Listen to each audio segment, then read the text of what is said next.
संयुक्त किसान मोर्चे ने किसान आंदोलन आज से किया स्थगित। 11 दिसंबर से किसान दिल्ली बॉर्डर से हटना करेंगे शुरू। 15 जनवरी को दिल्ली में होगी समीक्षा बैठक।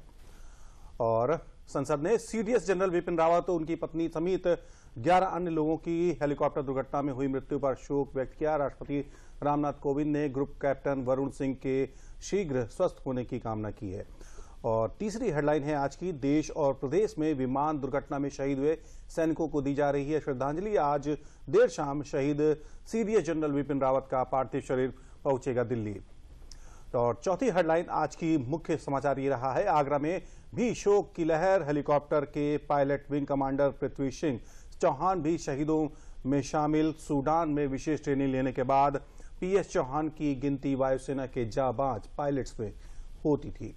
और मुख्यमंत्री योगी आदित्यनाथ ने आज बहराइच में सरयू बैराज और श्रावस्ती राप्ती बैराज का किया निरीक्षण। और आज की आखिरी हेडलाइन जो है हमारी, आगामी 11 दिसंबर को प्रधानमंत्री सरयू नहर परियोजना की करेंगे शुरुआत। देश के जल शक्ति मंत्री डॉक्टर महेंद्र सिंह ने दूरदर्शन से की विशेष बातचीत। आज ये 6 हेडलाइनें हमारी दिन भर की प्रमुख समाचारों की हेडलाइन रही हैं। आज इन्हीं में से 2 मुद्दों पर हम करेंगे आपके साथ चर्चा। इसमें से पहली हेडलाइन ये है कि जो सीडीएस दिवंगत विपिन रावत की दुखद निधन के साथ जो हुआ, उनके कृत्यों, उनके कार्यों पर हम प्रकाश डालेंगे अपने विशेष मेहमान के साथ। हमारे साथ चर्चा में हिस्सा लेने के लिए हमारे साथ स्टूडियो में मौजूद हैं रक्षा विशेषज्ञ हैं और आप रिटायर्ड मेजर जनरल रहे हैं हर्ष कक्कड़ जी। कार्यक्रम में सर आपका बहुत स्वागत है। सबसे पहले मैं इस पे शुरुआत करना आपसे चाहूँगा। सबसे पहले सर मैं ये सुनना चाहूँगा कि दुखद है, देश के लिए एक गंभीर क्षति है। इसकी क्षति भी अपूर्णीय कही जा सकती है। उनका अपना एक इतिहास रहा है। उन्होंने महत्वपूर्ण कई चीज़ों, कई जो सेना के कदम होते हैं उनमें हिस्सा लिया था। रिमार्केबल उनके स्टेप्स थे खासतौर सेना में। मैं आपसे सबसे पहले यही समझना चाहूँगा कि जो उनके मुख्य जो स्टेप्स रहे खासतौर सेना अध्यक्ष होने के नाते सेना के लिए, मैं वो जानना चाहूँगा आपसे, वो समझना चाहूँगा। आप खुद उनके साथ रहे हैं, उनके अधीन काम किया है उन्होंने, आप बेहतर अच्छी तरह समझते होंगे उनको। मैं आपसे समझना चाहूँगा। पहली बात मैं ये बताऊं कि जो पार्टी गई थी दिल्ली से सीडीएस बिपिन रावत, उनकी वाइफ और उनके साथ जो उनके असिस्टेंट ऑफिसर्स हैं और सिक्योरिटी स्टाफ हैं, उन सब को वो अपने परिवार का हिस्सा मानते थे जी। तो अगर आप ऐसे समझो कि 11 सदस्य एक परिवार के एक हेलीकॉप्टर क्रैश में उनकी दुर्घटना हुई है, क्योंकि वो उनके स्टाफ नहीं थे, उनका परिवार था। और वैसे ही उन्होंने हमेशा उनके साथ जो रहे हैं स्टाफ में, उनको अपना परिवार ही समझा है। अब अगर आप देखो रीसेंट टाइम में चीफ बनने से पहले वो कोर कमांडर थे दीमापुर में। उस समय उन्होंने पहली सर्जिकल स्ट्राइक जो इंडिया ने कभी करी है म्यांमार में, ये इनके हाथ हुई थी। उसके बाद जब वो दिल्ली आए वाइस चीफ बन के, तो जब सर्जिकल स्ट्राइक हुई उस समय बिपिन रावत वहां पे थे। उनको पता था कि पिछली सर्जिकल स्ट्राइक में क्या प्रोसीजर्स थे, क्या लेसन्स लर्न थे, वो इम्प्लीमेंट किया। उनकी सर्विस हर जगह हुई है। उन्होंने बटालियन मेरे साथ ही कमांड करी थी लाइन ऑफ एक्चुअल कंट्रोल में चाइना बॉर्डर के साथ, हम दोनों एक साथ थे। उन्होंने ब्रिगेड कमांड करी थी काउंटर इंसर्जेंसी में। उन्होंने डिवीजन कमांड करी थी जो एलओसी पे थी और काउंटर इंसर्जेंसी पे थी, और कोर था चाइना बॉर्डर और काउंटर इंसर्जेंसी में। तो उनका एक्सपीरियंस बहुत वास्ट था और उन्होंने यही एक्सपीरियंस का इस्तेमाल बहुत सही किया है। जेएनके में जो उन्होंने पॉलिसीज इंप्लीमेंट करी, उससे मिलिटेंसी बहुत डाउन हुई। सर्जिकल स्ट्राइक्स का मैंने आपको बताया जी। और उन्होंने चाइनीज को अच्छी तरह समझ लिया था।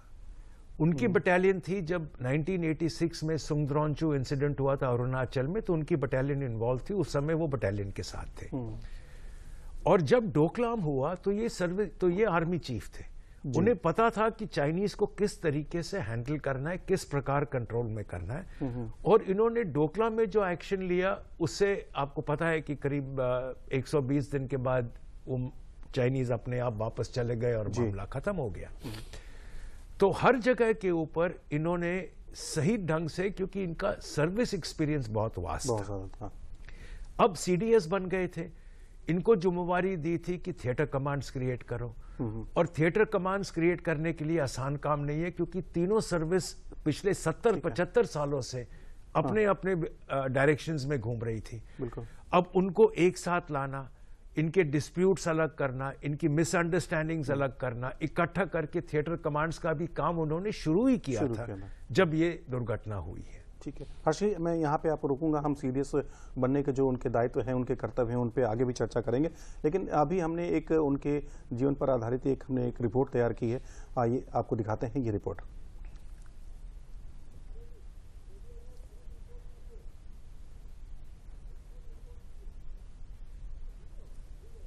एक ऐसा योद्धा जो ऊंची चोटियों पर लड़ने और दुश्मनों के दांत खट्टे करने की कुवत रखता था। एक ऐसा योद्धा जिसकी काउंटर इमरजेंसी ऑपरेशन की महारत ने भारतीय सेना को कई विजय दिलाई और कई आतंकियों को काल के गाल में भेज दिया। याद कीजिए जून 2015 में जब मणिपुर में नागा विद्रोहियों ने 18 सैनिकों की हत्या कर दी थी, तो म्यांमार में भारतीय सेना ने सरहद पर कार्रवाई कर नागा विद्रोहियों के कई ठिकानों को नष्ट कर दिया था। जांबाजी की इस कार्रवाई पर दुनिया भर में भारतीय सेना की बहादुरी का एक बार फिर से लोहा मनवा दिया गया था। इन उपलब्धियों के पीछे से खतरनाक माने जाने वाले स्पेशल फोर्सेस के पैरा कमांडो थे, लेकिन इस टुकड़ी की कमान थी जनरल रावत के हाथों में। साथ ही पीओके की धरती पर सितंबर 2016 में हुए सर्जिकल स्ट्राइक की रणनीतिक तैयारियों में भी इनकी प्रमुख भूमिका थी। जनरल बिपिन रावत की शानदार उपलब्धियों में शामिल है नॉर्थ ईस्ट में चीन से सटे लाइन ऑफ एक्चुअल कंट्रोल पर बटालियन की कमान संभालना, वहीं संवेदनशील माने जाने वाले कश्मीर घाटी में राष्ट्रीय राइफल्स और इन्फेंट्री डिवीजन में बतौर कमांडिंग ऑफिसर उनकी भूमिका को आज भी याद किया जाता है। जनरल रावत की बहादुरी की दास्तान देश की सीमाओं के पार से भी जुड़ी है। अफ्रीका के कांगो में हिंसाग्रस्त इलाके में शांति सैनिक के तौर पर न सिर्फ उन्होंने साल 2008 में इंडियन ब्रिगेड की अगुवाई की, बल्कि आज भी उनकी नेतृत्व क्षमता के उदाहरण दिए जाते हैं। इन सब से बढ़कर उन्हें याद किया जाएगा देश के पहले चीफ ऑफ डिफेंस स्टाफ यानी सीडीएस होने के नाते, जिसकी कमान उन्होंने 1 जनवरी 2020 को संभाली थी। भारत के इतिहास में ये एक बड़ा कदम था, जहां कोशिश थी कि भारतीय सैन्य शक्ति को ज्यादा घातक बनाया जाए। जनरल बिपिन रावत के खून में ही देश सेवा और मर मिटने का जज्बा जैसे घुला हुआ था। शायद इसलिए क्योंकि उनके पिता खुद भी सेना में लेफ्टिनेंट जनरल रहे थे। उत्तराखंड के पौड़ी गढ़वाल में 16 मार्च 1958 को जन्मे बिपिन रावत की शुरुआती पढ़ाई शिमला के सेंट एडवर्ड स्कूल में हुई। उसके बाद 1978 में इंडियन मिलिट्री एकेडमी देहरादून से ग्रेजुएशन किया, और जहां उन्होंने अपनी प्रतिभा से सबको हैरान कर दिया, इसलिए उन्हें स्वॉर्ड ऑफ ऑनर से भी सम्मानित किया गया। 1978 के दिसंबर में बिपिन रावत की सेना में कमीशन हुई और वो हिस्सा बने 11 गोरखा राइफल्स की 5वीं बटालियन के। वो गोरखा बटालियन जिनकी बहादुरी के किस्से अब तो किंवदंती बन चुके हैं। अपने पूरे कार्यकाल में 10 सालों तक उन्होंने सरहद पर घुसपैठ और हथियारबंद संघर्षों से जमकर लोहा लिया, जिसमें पहाड़ों की दुर्गम पोस्टिंग भी शामिल है। इसी दौरान वर्ष 1987 में अरुणाचल प्रदेश के सुमडोरोंग चू घाटी में तब कर्नल के रूप में तैनात जनरल रावत उस बटालियन का भी नेतृत्व कर रहे थे, जिसने हमला कर रही चीनी फौज से लोहा लिया और उन्हें पीछे हटने पर मजबूर किया। बिपिन रावत सेना में शामिल होने के बाद अनेक पदों पर रहे। इंडियन मिलिट्री एकेडमी देहरादून में भी उनकी तैनाती हुई। मिलिट्री ऑपरेशन डायरेक्टोरेट में general staff officer grade 2, logistic staff officer, colonel military secretary, deputy military secretary, junior command wing में सीनियर इंस्ट्रक्टर। इसी के साथ अपने 4 दशकों की सेवा में general Rawat brigadier commander general officer, commanding in chief southern command, general staff officer grade 2, इन जैसे पदों पर सेना में रहे। फिर वो दिन भी आया जब 31 दिसंबर 2016 को उन्होंने थल सेना प्रमुख के तौर पर कार्यभार संभाला। उसके बाद सीडीएस पद तक पहुंचे। याद कीजिए जनरल रावत के सीने पर चमकते मेडलों को, जो दरअसल में उनके योगदान की चमक थे। जनरल रावत सेना के सबसे डेकोरेटेड अधिकारियों में से थे। उनकी सेवाओं के लिए परम विशिष्ट सेवा मेडल, अति विशिष्ट सेवा मेडल, उत्तम युद्ध सेवा मेडल, विशिष्ट सेवा मेडल, युद्ध सेवा मेडल, सेना मेडल, साथ ही थल सेना अध्यक्ष की विशेष प्रशस्ति से सम्मानित किया जा चुका था। बतौर चीफ ऑफ डिफेंस स्टाफ उनकी जिम्मेदारी थी भविष्य की चुनौतियों के मद्देनजर सेना के तीनों अंगों को तैयार करना, सेना के आधुनिकीकरण को नई दिशाएं देना, जिसके संकेत भी मिलने लगे थे। और इसी का नतीजा था कि रक्षा क्षेत्र में आत्मनिर्भरता का पताका लहराना शुरू भी हो चुका था। ये देश उन्हें याद करेगा, एक ऐसे सैनिक के रूप में जिसने अपना सर्वस्व अर्पण कर दिया, एक ऐसा जाबाज जो आखिरी दम तक देश की सुरक्षा को सुनिश्चित करता रहा। Bureau report, DD news. तो जनरल कक्कड़ साहब, आपने देखा कि किस तरह से जनरल बिपिन रावत ने अपने महत्वपूर्ण पदों पर रहते हुए अपनी जिम्मेदारियों को बखूबी निभाया। इसमें से मैं एक बात का जिक्र करना चाहता हूँ, खासकर पूर्वोत्तर में आतंकवाद को बढ़ने लेकर उसका भी वो हिस्सा रहे, उनको उसने लीड किया। काफ़ी हद तक उन्होंने वो पूर्वोत्तर को आतंकवाद से मुक्त किया। मैं थोड़ा सा समझना चाहूँगा कि उनकी भूमिका उस पूर्वोत्तर में जो आतंकवाद को खत्म करने की रही वो किस तरह की रही। वहाँ पे उन्होंने पहले तो कॉन्फिडेंस बढ़वाया लोगों के अंदर। हाँ। दूसरा, जो उनके नीचे जो 3 कोर था, जो एक्चुअली वहां पे डिप्लॉयड था काउंटर इंसर्जेंसी में, उसके ऊपर जो उन्होंने सिस्टम्स जो उनको लगाए गए, किस प्रकार से लोगों के साथ मिलके करना है, सिविल कैजुअलिटीज को अवॉइड करना है, और जब अगर मिलिटेंट का स्ट्राइक होगा तो रिटेलिएट होना है जी। उनके टाइम में ही जब एक यूनिट, डोगरास की यूनिट वहां से निकल रही थी, उनके ऊपर एक टेररिस्ट स्ट्राइक हुआ जी, जिसमें 18 जवानों की मौत हो गई। तो उसके बाद प्लानिंग करके टेररिस्ट कैंप्स को लोकेट करके जो काउंटर स्ट्राइक किया, वो पहली बार इंडिया ने बॉर्डर क्रॉस करके कहीं स्ट्राइक किया है बिना कोई कैजुअलिटी। उनके 3-4 कैंप्स को पूरा रद्द कर दिया। उन जो ग्रुप्स थे उनको तकरीबन खत्म कर दिया। और ये जो ऑपरेशन था, ये स्टार्टिंग पॉइंट था दुनिया को खबर देने के लिए कि इंडिया अब रुकेगा नहीं, इंडिया अब रिटेलिएट करेगा। और ये जो स्थिति या जो उन्होंने एनवायरनमेंट क्रिएट किया, इससे ऑटोमेटिकली वहां पे मिलिटेंसी कम हो गई और उससे कॉन्फिडेंस बढ़ने लगा, सेना का मनोबल। यहां तक कि जो हुआ है कि उस समय अगर आर्मी कहीं कैंप खाली करने को जा रही थी, तो लोकल विलेजर्स वहां पे इकट्ठे होकर कहते हैं कि हम इस कैंप को यहां से हिलने नहीं देंगे, क्योंकि ये कैंप हमको सिक्योरिटी दे रहा है, ये कैंप हमको बचा रहा है। लोगों में एक विश्वास पैदा हो गया, ये बहुत चेंज आ। ये बड़ी बात थी, खासतौर पर जिस अदम्य साहस का परिचय उन्होंने दिया, वो अपने आप में ही काबिल तारीफ है। एक और चीज, खासतौर पर आपने जिस तरह से पूर्वोत्तर में स्ट्राइक की बात करी, एक प्रधानमंत्री ने, आपने देखा होगा कि 2016 में भी सर्जिकल स्ट्राइक की गई थी माफी चाहूंगा, उसके बाद उसका भी ये हिस्सा रहे, उसमें भी उन्होंने महत्वपूर्ण भूमिका रही। थोड़ा सा मैं इसको समझना चाहूंगा सर। उस समय वाइस चीफ थे दिल्ली में, और इनका एक्सपीरियंस हो चुका था स्ट्राइक का म्यांमार में। दूसरा, इनकी सर्विस JNK में काफी रही है। तो उस समय वाइस चीफ के साथ बनके उस समय जो कोऑर्डिनेशन चाहिए था स्ट्राइक का, किस प्रकार होना है, कहाँ होना है, उसमें इनका एक बहुत महत्वपूर्ण रोल था। और ये जो था, इसके कारण सर्जिकल स्ट्राइक जो इफेक्टिव होनी है वो तभी होगी जब पूरा प्लानिंग इन डिटेल होता है, कोई कैजुअलिटीज अपनी तरफ नहीं होती है, आपके जो टारगेट है वो टारगेट को आप डिस्ट्रॉय करके आते हो जी, और अपना जो अचीव करना है देश के लिए वो आपने कर लिया बिना कोई कैजुअलिटी के। तो उसमें प्लानिंग ज्यादा होती है और इम्प्लीमेंटेशन आखिरी होता है, उससे पहले पूरा रिहर्सल सारा कुछ। तो उसमें इनको पता था कि किस प्रकार है, किस प्रकार के ट्रुप्स हैं और किस प्रकार होना है। तो ये उनका मेजर रोल था उस पूरे प्लानिंग में। खासतौर पर अनुभव वहां पे भी काम आया। क्या लगता है कि जिस तरह से CDS जनरल बिपिन रावत का हमारे पास से जाना हुआ है, क्या हम उसकी क्षतिपूर्ति कर पाएंगे? देखो, जो सिस्टम है या जो ऑर्गेनाइजेशन है, ऑर्गेनाइज चलेगा जी। अब जो भी अभी अपॉइंट होगा चंद दिनों के बाद, वो इन्हीं के कदमों पे चलेगा, क्योंकि इन्होंने जो आगे कदम लिए हैं, अब आप पीछे मुड़ नहीं सकते हो। बिल्कुल, आपको वही कदम पे आगे चलना है। इन्होंने बेस बना लिया है। जो स्ट्रक्चर्स चाहिए वो उन्होंने उसके लिए क्या चाहिए वो शुरू कर दी है।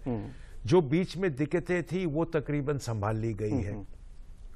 तो अब जो इनके जो पहला कदम लेता है मेन उसका काम पड़ता है। बिल्कुल। जो एक बार उसने सेटिंग कर ली, रास्ता दिखा दिया, पूरा क्लियर करा लिया किस प्रकार आगे जाना है जी। तो अब जो आएगा वो उसी लाइन में पुश करेगा, क्योंकि आपका बेस बन गया है। मेन प्रॉब्लम होता है कि आपको स्ट्रक्चर्स डिसाइड करने हैं, किस प्रकार से वो लाइन लेनी है, कहां पे क्या तब्दीली लानी है।